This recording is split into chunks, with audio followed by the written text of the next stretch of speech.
L'analyse des demandes qu'on a reçues au centre du jeu excessif, au CHUV, montre que, en gros, jusqu'au début des années 2010, les loteries électroniques étaient au premier plan des demandes d'aide, plus ou moins au coude à coude avec les jeux de machines à sous et des casinos.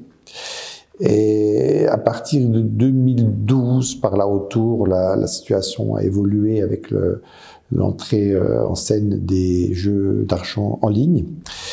Et maintenant, on est plutôt à un tiers, c'est-à-dire un tiers de demandes liées à la loterie électronique, un tiers machine à sous et un tiers jeux d'argent en ligne.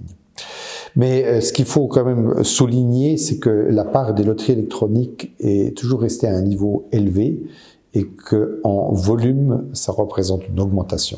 Alors après, quant au profil des joueurs de loterie électronique, on est sur des hommes, tranche 30-50 ans, avec un profil de formation et de revenus qu'on qualifiera d'intermédiaire bas.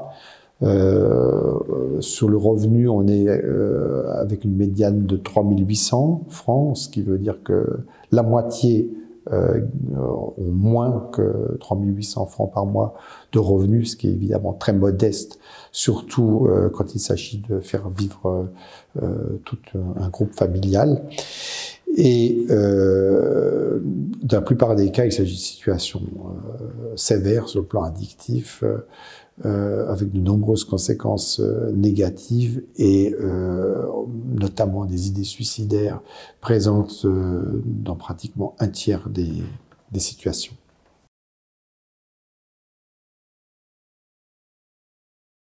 Bon, ça c'est une donnée qui est connue des épidémiologistes depuis longtemps. Les populations précaires sont vulnérables aux jeux d'argent.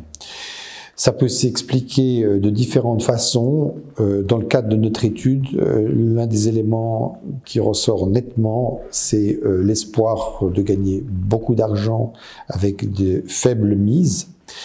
La revue de littérature que nous avons réalisée pour le rapport montre que les loteries électroniques sont exploitées principalement dans des quartiers socio-économiquement défavorisés, et c'est également ce que nous avons pu observer à partir des analyses que nous avons pu réaliser sur les données de localisation des loteries qui nous ont été transmises par l'autorité de surveillance. Alors, sur la deuxième partie de la question, elles sont clairement pas suffisantes. La réponse c'est clairement non. Les mesures de prévention existantes sont absolument nécessaires, mais pas suffisantes. La revue de littérature montre que les jeux de loterie électronique ont des caractéristiques qui les situent parmi les jeux les plus dangereux. Et jusqu'à l'entrée en vigueur de la loi fédérale sur les jeux d'argent en 2019, l'effort de prévention reposait essentiellement sur l'initiative de l'exploitant des jeux, sous forme de mesures d'information et de sensibilisation, ce qu'on appelle la responsabilité sociale d'entreprise ou le jeu responsable. Or, tous les indicateurs que nous avons pu compiler montrent que cette approche seule ne suffit pas à protéger les personnes qui jouent ainsi que leur entourage.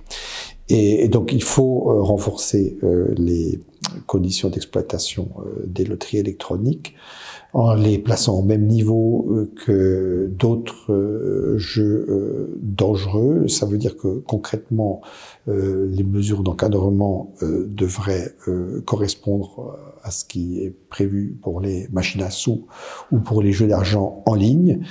Obligation de détecter et d'exclure les joueurs qui jouent au-delà de leurs moyens, et puis utilisation de comptes personnels de joueurs. Et la nouvelle loi permet ça. La responsabilité incombe aux autorités.